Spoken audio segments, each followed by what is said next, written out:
Hello everybody, and welcome back for another episode. Today we're going to be talking about the millennial reign of Christ and the second resurrection. So what is the millennial kingdom, and should it be understood literally?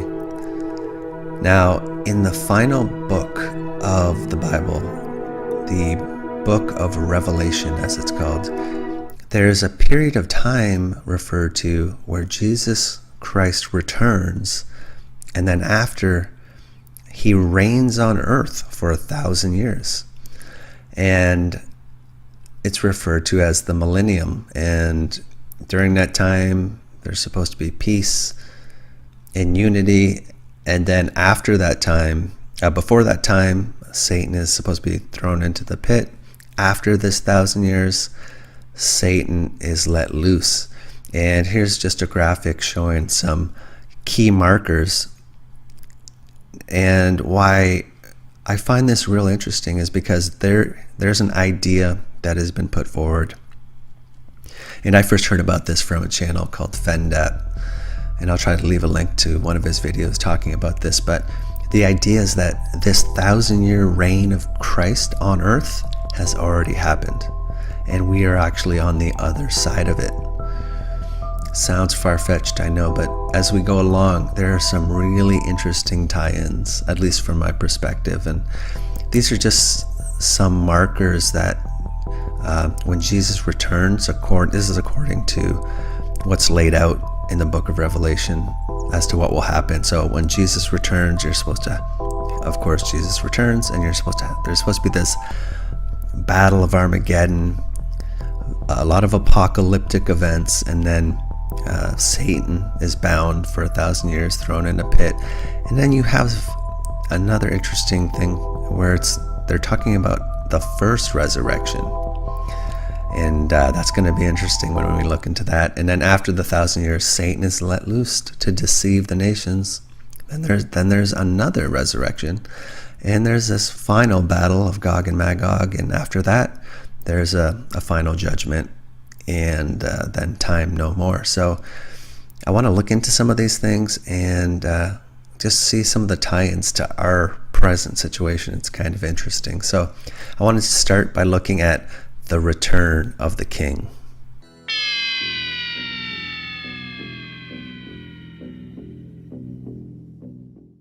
Now, the first thing I wanted to do is I just want to take a look at 3 instances where there's these references to the return of Jesus, when they expected it. And I think you're going to find the people that were talking in the Bible with reference to the second coming, they were expecting it. It seems like they were expecting it imminently, as opposed to at some point in the distant future. Now, this is the first example, and this is just from First Thessalonians, and it's the King James Bible, and here's the chapter and verse. But this was written by Paul the Apostle, I believe, and it was written to this church in Thessalonica, which I think is present-day Greece. But if you look at the wording, it appears that they were expecting the return of Jesus in their lifetimes. So it just goes on to say, we say unto you by the word of the Lord, that we which are alive and remain unto the coming of the Lord shall not prevent them which are asleep. For the Lord himself shall descend from heaven at the final trumpet, and the dead in Christ shall rise first. So he's saying, he's including him, he's writing to this church in Thessalonica, and he's saying, so he's including himself, we which are alive and remain, we who survive the apocalypse and remain to live to see it, we will see the coming of the Lord when he descends from heaven. So that's pretty clear language to me, but that's not the only instance. Matthew 24, King James Bible. Jesus himself, this is when Jesus, he's still alive.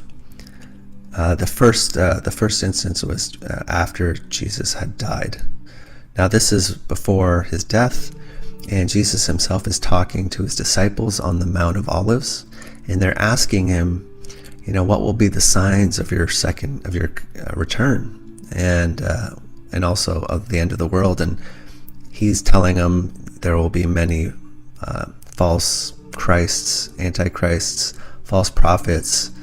The sun will be darkened, and then people will see the Son of Man coming in the clouds. But then he goes on to say, verily I say unto you, this generation shall not pass till all these things are fulfilled. So again, Jesus himself, talking to his own disciples while he's still alive, is telling them their generation shall not pass until all these things happen, including him returning in the clouds. And I think, again, this is when the Apostle Paul talking to this church saying, we who are alive will see the Lord descending from the clouds, descending from heaven. So again, two different people speaking, same event. And just one more, this is a different instance, 1 John 2:18, little children, it is the last time. And as ye have heard that Antichrist shall come, even now there are many Antichrists, whereby we know it is the last time.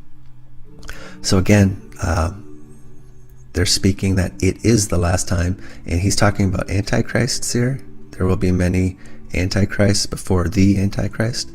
And back here, Jesus was saying at the end, you would see there would arise many false Christs, Antichrists. So 3 just quick examples. There's more I could have put in here, but just, to keep things moving. There's indicators, strong indicators that Jesus was expected back during their lifetimes. And obviously we're on the other side of that. So has this 1,000 years happened? Well, here's where things start to get interesting. This leads us to our second topic, and that is the apocalypse, Armageddon.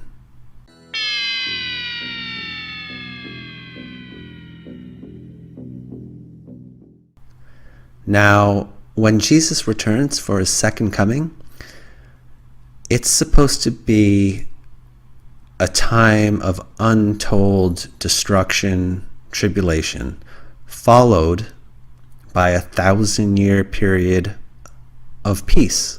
So is there anything in our history that we can look to which is a massive destruction event followed by a 1,000-year period of time? I think there is. I think it's just sort of misdescribed to us. So what would that destruction event be? Let's start with that. Well, I think we know it by this name: the fall of the Western Roman Empire. When we think of the fall of the Roman Empire, typically, or the Western Roman Empire, it's described to us as this period of time over roughly 100 years where it starts to fall apart and disintegrate, and it's sort of more of a gradual process. But what if all of this is actually a single event took out the empire that we know of as the Roman Empire? What if that all happened in a very, very condensed period of time when Jesus returned, which is in our past? Because what do we see with the Roman Empire? The ruins all over, pretty much all over where the Roman Empire, what we know as the Roman Empire, spread its wings. We see destruction on a massive scale with it. And we have temples, and even, I believe this is an image or photo of Rome itself. So not only are things destroyed, but they're buried, 10, 20 feet sometimes. And it's not only, this is Rome, but you have it overseas as well. Like you have it in Britannia, in Roman occupied Britain. They find like Roman baths and Roman villas they just like will they'll be digging for something and they'll find a Roman bath. And there's a place called Bath, England, and they found one of these Roman baths in 1878. Now the problem that they had was that there was already buildings on top of it, so they demolished. Let's see what happened. The buildings were purchased by the city authorities and demolished.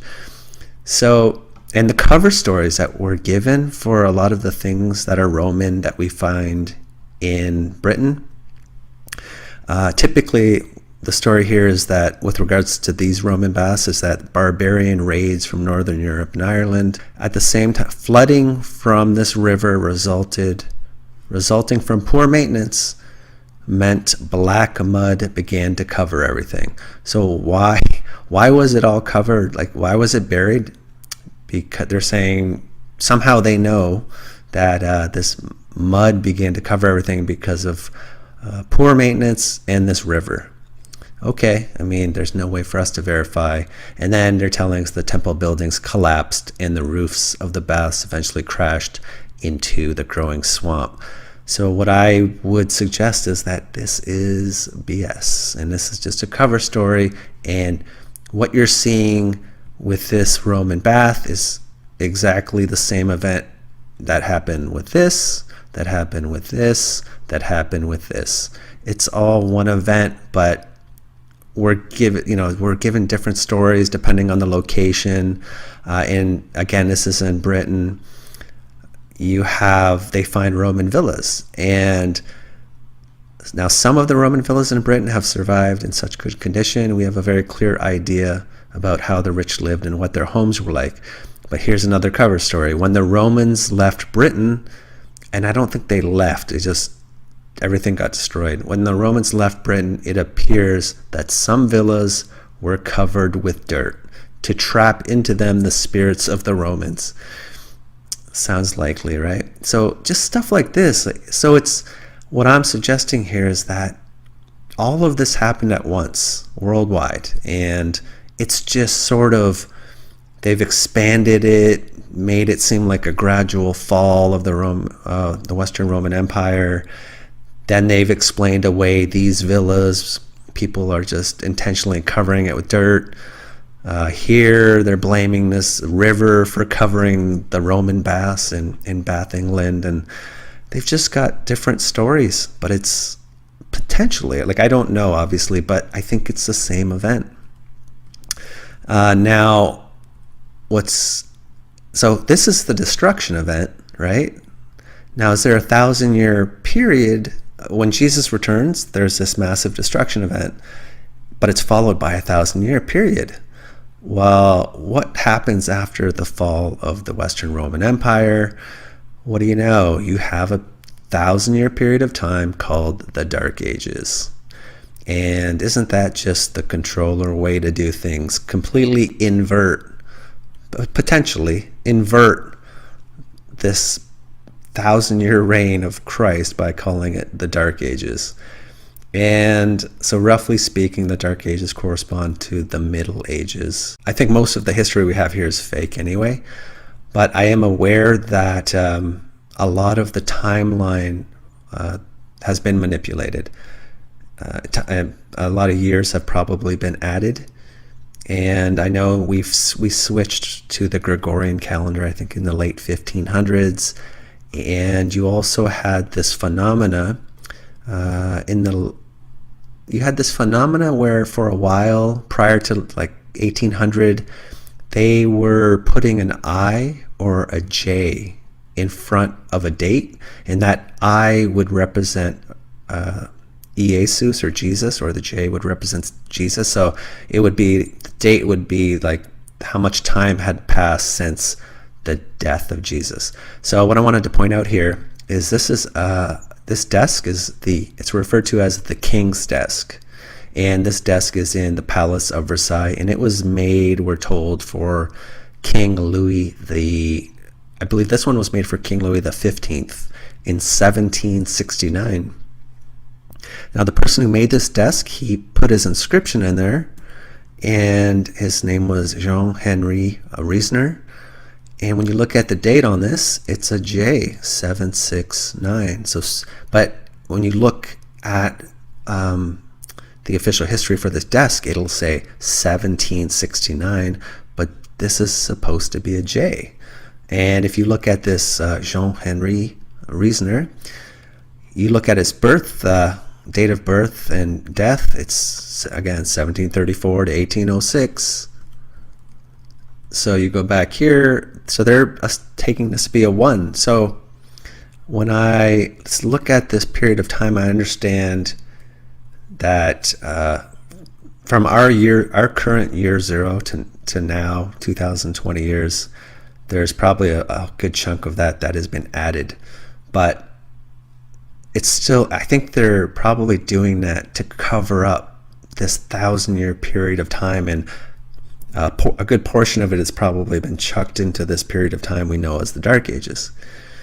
So, and we also have these mile markers. This is for Boston, and this is just another example. The I, 734, and here's one I, here's another I, here's another I. So it's after Jesus, after Jesus.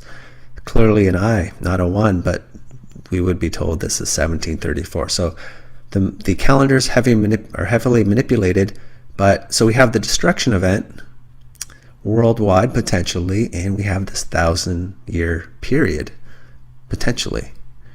Now, the next thing I want to talk about is something called fervent heat.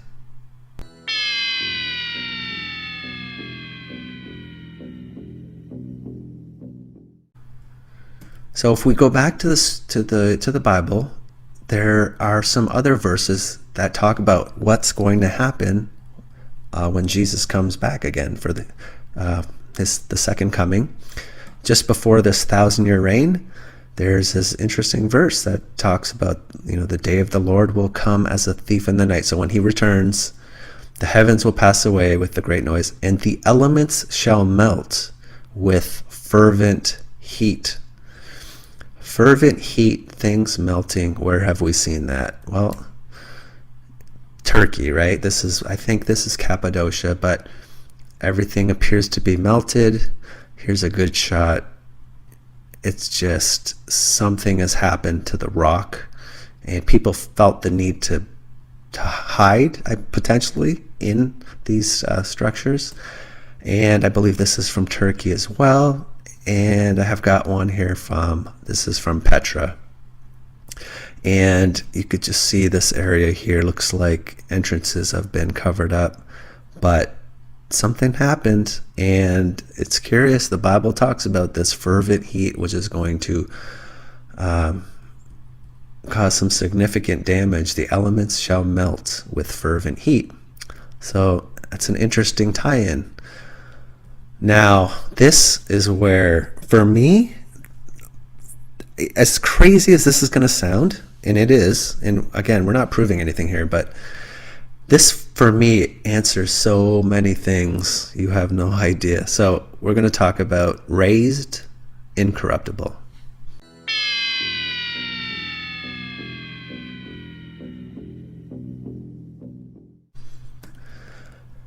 So I guess we have a little timeline here, and at the beginning of this 1,000-year, when Jesus returns, another interesting event is said will take place, and it's called the first resurrection. So what is this first resurrection? Well, let's go back to the book of Revelation, King James Bible, chapter 20, verse 6. Blessed and holy is he that has a part in the first resurrection. They're saying the second death will have no power over them. Okay, but they will be priests of God and of Christ, and they will reign with him 1,000 years. So there will be people who are resurrected. And just to give you some background, these people are the ones who didn't take the mark of the beast, didn't worship at the altar of Baal, and a lot of them were probably martyred for their beliefs.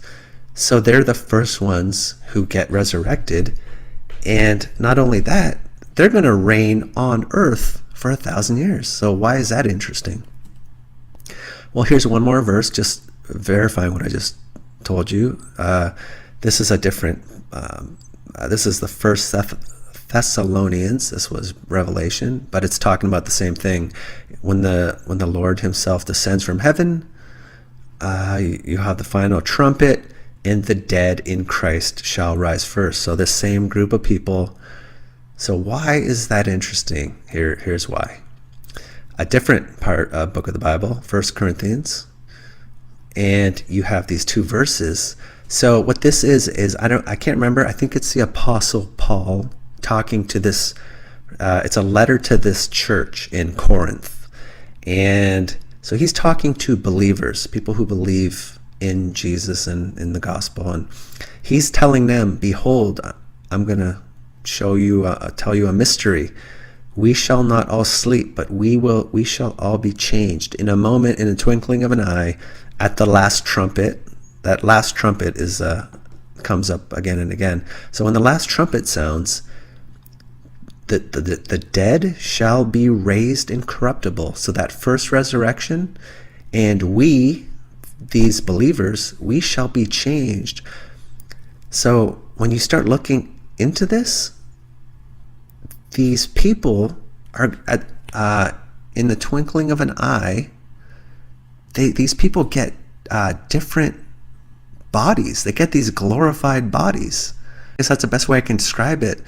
They're going to have different bodies, but they're going to be on earth, ruling with Jesus for 1,000 years. So some of the people who survive the tribulation as well, who are believers, they get different bodies, and these saints who are raised up first, they get different bodies. So why is that interesting to me? Well, here comes the crazy part, but what do we talk about with waste management? The secretly disgusting history of royal palaces. Again, going back to the Palace of Versailles, toilets were only added in the 1700s. That's no toilets for the masses, servants, or even guests. Any toilets. Now, again, I believe Palace of Versailles has 55 fountains. And here's just some of them. Now, water, again, I think when they initially tried to get water to these fountains, they built aqueducts, reservoirs, and they got water from 4 miles away from the River Seine. Now, these people who did all this, they didn't, so the palaces had no easy access to water, and therefore they had no indoor plumbing. The same people who did all this had no plumbing. And meanwhile, the Roman, what we call the Roman civilization, they had solutions for waste management. They took it away, and I know some people are saying, well, they made it to make gunpowder, black powder. Well, here, you know what you can do? You can actually do what the Romans did and centrally collect the waste, and you could still do whatever you needed to do to make with waste to make gunpowder. So that's not, for me, I think that's BS. I know that that's some of the stories given to us, and this whole thing that it's in the culture, I don't believe it. I don't buy it. It doesn't make sense. I think that some of these people had different body types, and so they didn't need these what we kind of need as far as waste management. But yeah, you had this major step back from this Roman civilization to when sort of the medieval and even in these palaces. And you know what they had for waste management? Basically, they had chamber pots, and they had like these privies, these centrally located in the palace, where all that it was a toilet seat with a pipe connected to it, and that would empty into a cesspit. That's it. And they wouldn't, like, it would the smell would waft into the palace, and the whole thing with that's part of their culture.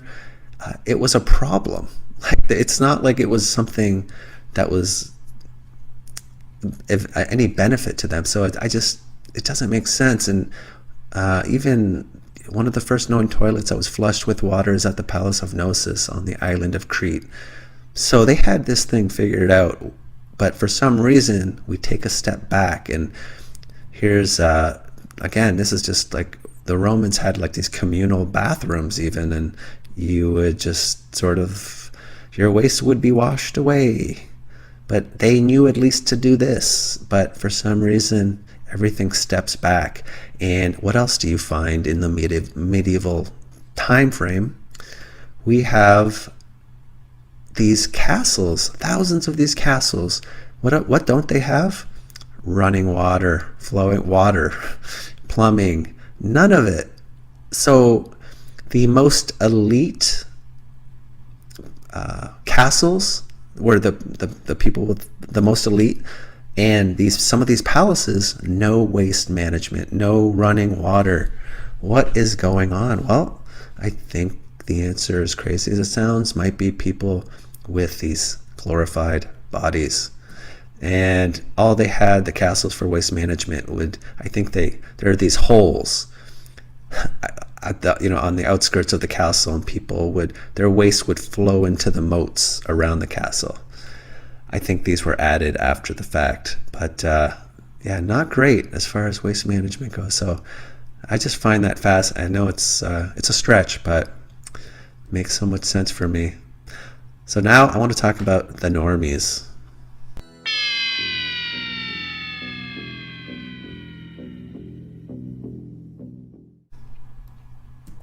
Turns out that during this 1,000-year period of time, there's going to be some humans, people with normal physiologies like us, who survive the tribulation, but they're not believers at that time. So here's one verse. It'll come to pass that everyone who is left of all the nations which came against Jerusalem shall go up from year to year to worship the King, the Lord of hosts. That's just a reference to Jesus. So it's saying everyone who is left of all the nations which came against Jerusalem. So during that battle of Armageddon, I would assume there's going to be some people who aren't believers who survive, and they are in this kingdom, and they're there at the same time with these people. I'm going to assume that the populations are greatly reduced, but you've got people of different types or different physiologies, I guess. And just one more verse talking about this millennium period. No longer shall there be in it an infant who lives only a few days. So they're mentioning there will be children born.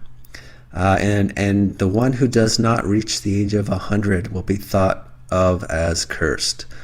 So longer lifespans, but people who are human, who have our physiologies. But so it makes me wonder when I see things like this Abbey Mills pumping station, which is called the Cathedral of Sewage, these industrious Victorians, I'm wondering, is this sort of the lineage of these people with similar physiologies to us? I don't know. This is just inside of this pumping station, but food for thought. Now, I want to talk about the rest of the dead.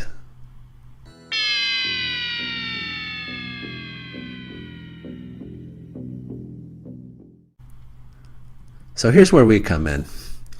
So Satan is, after the 1,000-year reign, Satan is loosed, and there is a second resurrection. And here's where we come in. I think this is where we come in. Here's a verse. Again, we're in the book of Revelation. But the rest of the dead live not again until the 1,000 years were finished. So there's another resurrection that happens. And when the 1,000 years are expired, Satan's going to be loosed, and he's going to go out and deceive the nations. And there's going to be a final battle with a large amount of people, the number of whom is as the sand of the sea. So, it's food for thought. Like, how would, after this 1,000-year reign with Jesus himself being on earth and these saints, these people with glorified bodies mixed in with people of normal physiologies, how would Satan be able to deceive the nations? I mean, but maybe those, because we don't see these people with these glorified bodies and Jesus, they're not around. So maybe at the end of this 1,000 years, they're somewhere else. And Satan has been, see, it's sort of a gray area, but here we are, and this is just one more verse before I make my point here. This is just another verse talking about there shall be a resurrection of the dead, both of the just and unjust. Now, again, so here we are. We have, starting in like the mid 1850s, we start getting images of cities that have way too many structures, and they seem to be virtually empty. And then all of a sudden, there are found orphans and foundlings and orphans, and it seems like that we didn't build these structures, and it seems like they belong to a different people, but we just sort of showed up. No one really knows where. Most people can't trace their genealogies prior to 1850. I know some can. That might be explained by this previous group. There were some humans living in this millennium. But it's just, I know it's a leap, but you start looking at our current situation, and it does seem like the nations are being deceived. Like, behind everything, every sort of, everything around us is a lie. So you kind of start looking, are the nations being deceived? Seems like it. Did a bunch of people show up that we can't explain, living in cities that appear to be empty that we don't seem to have built? Kind of seems like that. But, because look, as far as how well we know our history, because, you might wonder, well, how could they hide a 1,000-year reign of Christ? How could they do it? Now, I saw this example of a mud flood structure in another video recently, and it's a really good example. So I kind of want to borrow it and just show you guys. This is, and I have a point here. This is Kingston City Hall in Ontario. And I don't know, I can't remember the date for its construction. I think it might have been 1856, but regardless, that's probably not the real date. But what we're going to do is, in the back here, there's this little courtyard, and there's stairs that go down here. There's some stairs that go down here. So we're going to go over to this vantage point, and we're going to look at an old photo of this, and wait till you see this. Okay, here's so here is we're at the back of the city hall, and it's kind of hard to tell, but there's stairs that go down here, and so there's one row of windows, two rows of windows, and there's this third row of windows here, and there you have to kind of go down to see the full amount of them. But now there's an old photo of this city hall from, I think it might be late 1890s or early 1900s, but you can only see one row, two rows of windows, and this whole area that has been this is the ground level here, but here it's all been dug out. So under here there's a whole level that you can see now, but turn of the century it was covered. And this is a great before and after example. But so if we don't even know, they've managed to hide what covered this building in layers of earth? Like, when did it happen? How did it happen? Who cleaned up? We don't even know that. So, when we're going back to, I know some people like to go back in our history. We just have to be careful with everything, including the Bible. But if we don't even know what happened here, and whatever happened probably was in the last, let's be generous, say 300 years, and they've managed somehow, we don't know it. So how sure can we be of anything that happened even before 1850? We can't. If they managed to hide this from us, I mean, how much do we trust our history then? We can be fooled with this. What else could they be hiding from us? Pretty much everything. And, we've seen pictures of this, and I think this was Kansas City. And like, what else are they telling us? You see these cathedrals, and you have these massive doors with smaller doors. And this is a lodge that's in Azerbaijan. And just look at this structure. When you look into it, it's said that it was designed this way. And it's just a classic mud flood structure. But for some reason, they have these giant doors. And again, it's like a lodge or an inn, and they've got little doors. This is about 6 feet tall, but again, these massive doors with smaller doors. So this isn't even on record as to, it seems like there are people of a larger stature, but it's not on record. So our history, anything's on the table because we don't know our history. So I guess I'll leave it here, like I said, but until next time, take care. Bye. Reserve some for the foundlings. As it should always be. The foundlings are the future. This is the way. This is the way. This is the way.